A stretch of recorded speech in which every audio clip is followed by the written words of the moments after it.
Denmark has many memorable Viking Age kings, like the Tech Guy, the Messy Eater, and the one whose name you really don't want to get wrong. But not many people have heard of this next one, called Harald Klak. But for the future of a certain nation, he was probably very significant and very important, and that's what I want to look at in today's video, which is part 2 of my series on the Vikings in the Netherlands, or I should say the Vikings in Frisia.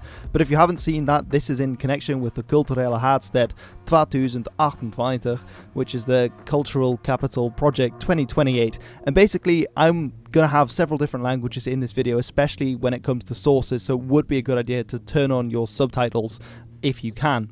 Now, if you haven't seen my last video in this series, this is on the Viking Age in the Netherlands, and this would be a good introduction. It's about the start of the Viking Age, and I'll be referencing it there. But today I want to jump in and to continue the story here, which is the story of the Danes and the Franks and this conflict that was happening between them with the Danish King Godfred and the Frankish Emperor Charlemagne, and this would spill over into the reigns of their successors too. So a key takeaway from the last episode was that there was often a political backdrop to these raids, certainly in the case of King Godfred, who was killed by his own men in 811. But that's not to say that there weren't normal hit-and-run plundering raids like in other places in the Viking Age, but often there was this political backdrop to the seemingly mindless violence that was committed by the Vikings, which is something that we can read, for example, in the Annals of Saint-Bertin, which from 834 reads, "Meanwhile a fleet of Danes came to Frisia and laid waste to a part of it. From there they came by way of Utrecht to the emporium called Dorestad and destroyed everything. They slaughtered some people, took others away captive, and burned the surrounding region." So this is your classic Viking raid that we would imagine it today.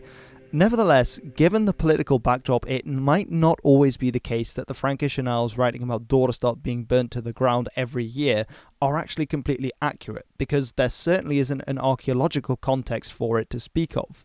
Now, Viking activities might even have actually reinvigorated the trading centre, which is something that Luit van der Tuuk explains. He says, "Veel geplunderde rijkdommen werden naar Scandinavië afgevoerd, maar keerden uiteindelijk door handel weer naar het zuiden terug. Daar profiteerde vooral het geteisterde Dorestad van, want het grootste deel van de handel tussen het Frankische Rijk en het noorden liep ironisch genoeg over dit handelscentrum. Ook noordelijke handelsplaatsen zoals Hedeby en Birka konden in hoge mate profijt trekken van overzeese vikingactiviteiten. Zelfs in tijden van grote spanningen tussen Denemarken en het Frankische Rijk bleef de Friese handel op Scandinavië gewoon doorgaan. Dat was niet alleen in het belang van de Friese kooplieden, maar ook van zowel de Frankische als de Deense machthebbers. Dorestad is door politieke beslissingen ten onder gegaan en niet door vikingaanvallen." The numismatist Simon Coupland plotted the number of coin hoards found in Frisia with the rough decade they were deposited, and there is indeed, if you look, a correlation with the number of recorded raids and the number of hoards deposited, both of which spike in the 840s, which does suggest significant upheaval and potential loss of life. So while sometimes the annals might be hyping up the situation and making it sound a lot worse, if you look at the coin hoards, people are obviously depositing coins and burying their treasure when they think that obviously times are bad and they think it might be stolen. And of course, if people are dying, it means they're not going to be coming back to dig the hoards back up. So that's why you find a spike in the 840s, which is also when there is a spike in the annals, in the recordings of raids. So that does seem to hold to scrutiny. But what's important to remember is that while there were hostile Scandinavians, or Vikings we might say, going on raids, probably the majority of the interaction between Frisians and Scandinavians at this time was peaceful and commerce-driven contact that is far less likely to be recorded by Frankish annalists and the like, but it is represented in the archaeology of the period, and this is what we see at Dorestad, evidence of lots of trade going on strongly, definitely in the first half of the 9th century and in the later 9th century in other trading places. Now, this relationship would forever be changed in 826. This is when the deposed king of Denmark, a certain Harald Klak, was granted lordship over the territory of Rüstringen in the very east of Frisia, so it's there on the map. Now, he had to recognize the Frankish emperor, so Louis the Pious at this time, as his overlord, but he was entrusted to the area's governance so long as he kept the emperor's enemies, so here it's clearly indicating the raiding of other Vikings from his coastline.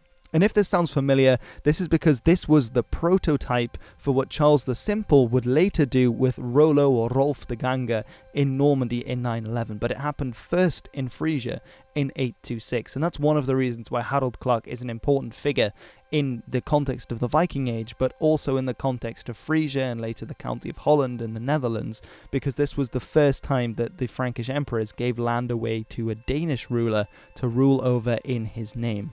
Now in 830, the Frankish Empire went to war with itself, and this is again why we might see more coin hoards being buried from the 830s and spiking in the 840s. And this is something the Frankish Empire would do frequently over the next decades. There were lots of civil wars that plagued it between the sons of Louis the Pious and Louis the Pious himself, and then between those brothers as well. Now, being the opportunists that they were, Scandinavian kings would often flip-flop between supporting one party and then supporting another when it suited them best. And this is the political backdrop to why the first large raid since 810 occurred on Dorestad in 834, and why the Frankish annals mention raids on the town consecutively for 4 consecutive years afterwards, which, to say the least, is quite suspicious, because after 4 years of continuous raiding, you wonder what there was left to take from the settlement, or what there was left to burn down if they were doing it each time. Now, to return to Harald Klak, he had initially used his base in Rüstringen, which, remember, is in the very east of Frisia, so quite a way away from Dorestad, which is much more in central Frisia, that was being raided in the 830s. Now, he tried to use that as a base from which to attack Denmark, which he did in 827 and continued to fight for several years, but ultimately it proved unsuccessful and he was unable to recapture the Danish throne. And he sort of disappears from the Frankish annals in the 820s, but in the 830s, when all these raids are going on Dorestad, we don't know what he was doing, whether he was actively trying to stop them but was ineffective, whether he was just letting it go on because that was outside of his area of control in Rüstringen in East Frisia, or whether he was involved, which is a third possibility, and which would later happen with other Danish rulers in Frisia, that they actively became involved. So flip-flopping between the different sides and political parties within the Frankish Empire and those that controlled Frisia, and raiding it on the behalf of another. So we're not sure what Harald Klak's role was. He disappears from the record, but he's an important one to mention because he is the first Danish king or Danish overlord in a part of Frisia. Now, around 850, that's when we hear in the annals that he has died, so he probably dies around the year 850. It's in the annals of Saint-Bertin from 852. Now, what's interesting is that there are several implications of him and later on other Danes that I'll mention in future episodes in this series settling in Frisia. One of these are that Danish lords and petty kings actually became the de facto rulers of areas from Frisia as early as 826, and that would continue for most of the 9th century into the 880s. So that's a very long period where there were Danes within Frisia. Now, this also had the implication that these lords needed men, they needed retainers who were their fighters and who would back them up, and they would have brought these from Denmark, and it's very possible, and in fact very likely, that they would have come with wives and perhaps with children. So maybe this is a fairly sizable minority that was coming over in certain centres in Rüstringen. They think his base might have been around Oldenburg, which is now in Germany.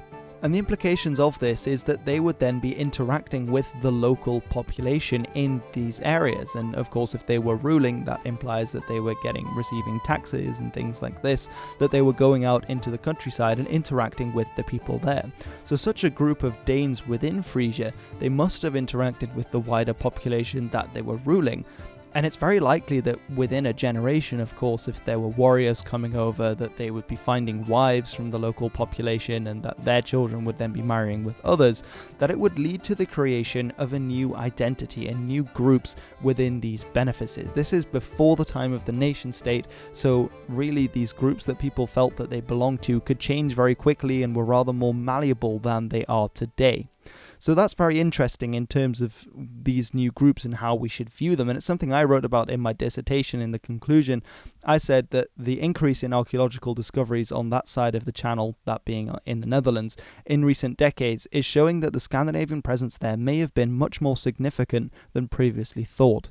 While the cultural assimilation and intermingling of Scandinavians with Irish, Anglo-Saxon, Frankish and Slavic groups to create such mixed identities as Hiberno-Norse, Anglo-Danish, Norman and Rus has long been accepted into the academic consciousness, the idea that something similar was happening in Frisia has long been neglected.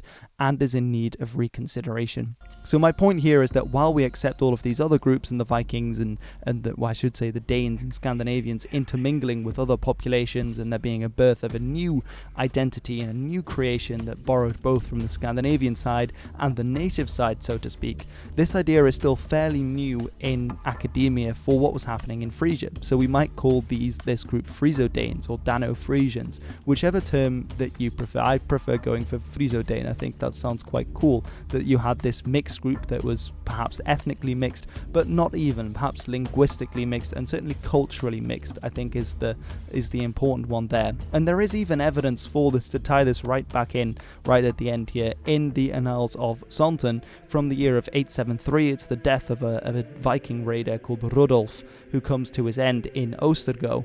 En it reads: De Friezen belegerden het gebouw en bespraken met elkaar wat er met hen gedaan moest worden. Verschillende mensen hadden al verschillende dingen gezegd toen een Noorman die christen was geworden en lang onder deze Friezen geleefd en de leider was van hun aanval, op anderen als volgt toesprak.